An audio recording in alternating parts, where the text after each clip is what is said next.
This video is brought to you by catbeast.com. Design your own custom snapbacks and hats.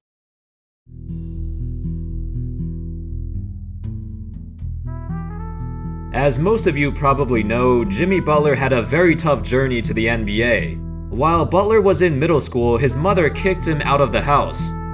He was forced to move around, living with different friends in different houses until he found a permanent home with his best friend Jordan Leslie. Throughout high school, Butler was well known among the locals of Tomball, Texas, but he was not heavily recruited by any major D1 colleges. However, after spending one season playing at Tyler Junior College, he was noticed by Marquette, and they eventually took him in. He worked on his game, he worked his way up the ladder, and slowly became more recognized. But even when he got to the NBA, he was still an unknown and barely got any playing time early on. You know, most all-stars, most superstars today have usually been highly recruited throughout their entire lives, but that wasn't the case with Butler. While he did not have the raw talent, what he did have was motivation and an incredible work ethic. How's it going, fellas? My name's Andy, and today we're going to talk about everything that happened during Jimmy Butler's NBA career. Let's go back to the 2010-11 season. The Chicago Bulls finished that season with a 62-20 record, the best record in the entire league. As a result, they had the last pick of the first round of the 2011 draft. The Bulls used that pick to draft Jimmy Butler. Now, at the time, there was no room for Butler. The Bulls were contending at this time, trying to win the championship on the backs of Derrick Rose and the best defense in the league. By the time Butler's rookie season started, he was already 22 years old, yet he was as raw as any other 19-year-old. But when Jimmy did play, he made his impact on the defensive end, using his strength and quick feet to stay in front of his man. Although he was 6'7" and had a strong frame, Butler was lacking the wingspan. He only had a 6'7" wingspan at 6'7", which for the normal person, that's fine. But in the NBA, that's pretty underwhelming. Butler had to make up for the lack of length with more energy and more hard work. He wasn't gifted with pterodactyl arms like Kawhi Leonard or Draymond Green. Butler was at a disadvantage right when he stepped onto the floor, so he had to make up for that. In his sophomore season, with Derrick Rose recovering from injury, Butler started to get more playing time. He was the backup to Luol Deng, and sometimes he would even start and close out games because of his defense. For the season, Butler averaged 8.6 points and 4 rebounds in 26 minutes a game. But it was during the playoffs when Butler really proved that he could play. In 12 playoff games, Butler averaged 13 points a game while defending the opposing team's best player. However, what really stood out was the ridiculous number of minutes he would play. He would play 40.8 minutes a game. This included a stretch where he played all 48 minutes for 3 straight playoff games. Despite being in his second season, Coach Thibodeau trusted him. Butler became so important on both ends of the floor that he needed to play the entire game. At times, reporters would ask Butler if he had an issue with all the minutes that he was getting. Butler responded with, "Nah, I can't complain now. This is all that I've ever wanted. I love to play." Because of Butler's incredible growth in such a short period of time, everyone was expecting him to have a breakout season. By his third season, the stage was set for Butler to make the jump. Unfortunately, he got off to a slow start because of a foot injury. Early in the season, around November, Butler sprained his right big toe.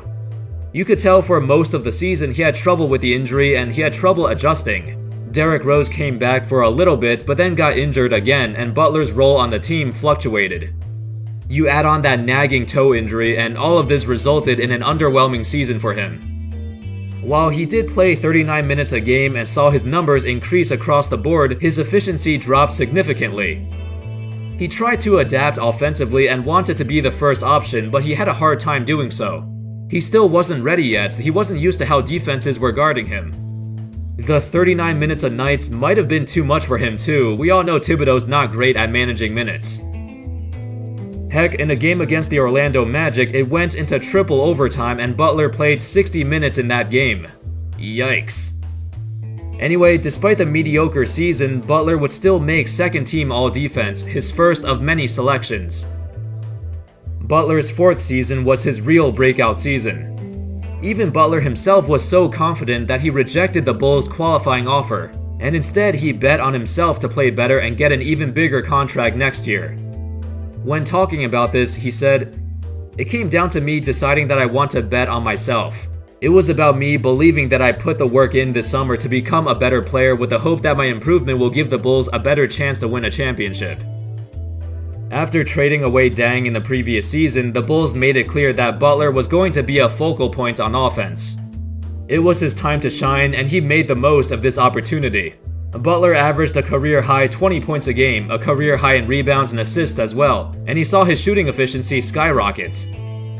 In my opinion, the most impressive stat was his ridiculously low turnover rate.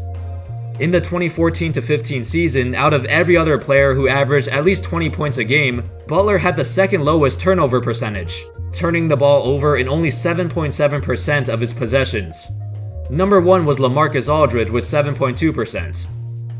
All the work he put in during the offseason was finally paying off, and it was better than everyone expected. Butler became an all-star, he won Most Improved Player, and made another all-defensive team in the same year. This 2015 Bulls team was actually really good. It was their best team since 2011 when Rose was healthy. In 2015, Rose was kinda healthy and still had his moments, but it was Jimmy's team. In the second round against Cleveland, the Bulls had a chance to go up 3-1, but LeBron's game-winning shots tied the series at 2-2. Unfortunately, the Bulls could not recover from that and lost the next 2 games as well, losing the series in 6. In the following offseason, Butler was rewarded with a 5-year, $95 million contract, so it paid off. However, the following season would be quite disappointing. Butler continued his great play, but the team missed the playoffs for the first time since 2008. And after 2016, the Bulls saw a lot of changes to their roster. Some key acquisitions being Robin Lopez, Rajon Rondo, and Dwayne Wade. It was also around this time when Butler started to get fed up with all the young guys on the team and with coach Fred Hoiberg, who wasn't challenging them hard enough. At one point in the middle of the season, the Bulls were on the verge of missing the playoffs again. Him and D. Wade publicly called out the rest of the team. Butler said, "If you don't come in pissed off after you lose any game, if you're not pissed off that you lost, man, something is wrong. I want to play with guys that care, guys that play hard, that want to do well for this organization, that want to win games, man. Do whatever it takes, just win. Who cares who is shining?" Butler's leadership style has been the center of multiple controversies. While I don't think it's good to call out your teammates in public, we've seen stars do it before all the time. Except Jimmy Butler is not Kobe, he's not MJ, he's just Jimmy Butler. Frankly, I think it's just a personality clash. There's no doubt that Butler's journey has been harder than most other players, so when he sees young players who aren't working hard enough, he's going to call them out. Nothing was ever handed to Jimmy. Eventually, this Bulls team barely made the 2017 playoffs and could have possibly beat the Celtics in the first round if it wasn't for Rondo's injury. Unfortunately, this would be Butler's last season in Chicago, as they would finally decide to go into a full rebuild mode and get rid of everyone. As Butler made his way to Minnesota, there was a lot of mixed opinions.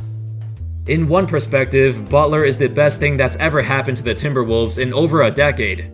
They haven't made the playoffs since 2004, but with Butler leading the way and having a major influence on the team, the Wolves won 47 games and ended the drought. At times, he even got MVP chants at the Target Center. Fans loved him. However, in the following offseason, and well, honestly, it started near the end of the 2018 season as well, the relationship between Butler and the young players were shaky.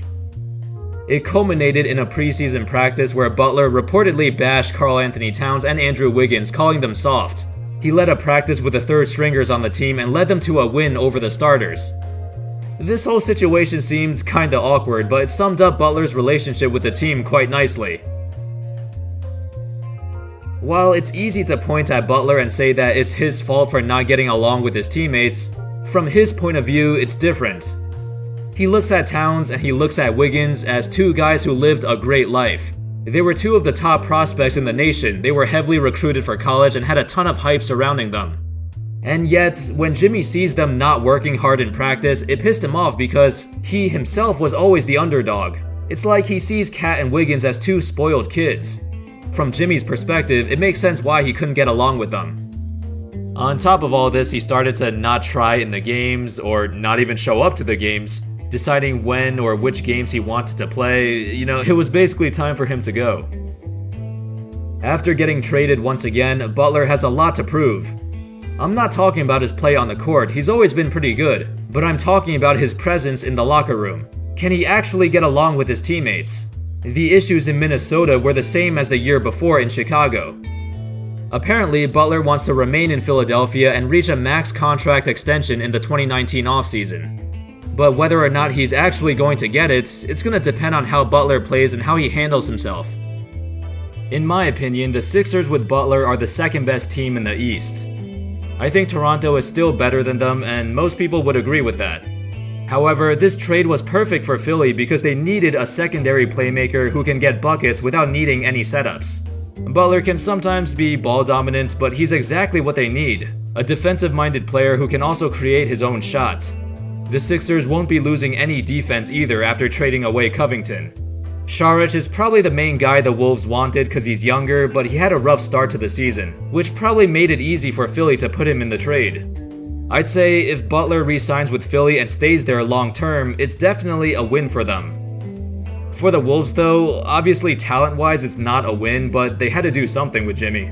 They basically turned Zach LaVine, Chris Dunn, and Lauri Markkanen into Robert Covington and Dario Saric. That's not very good. I do think Covington and Saric are good fits for the team though.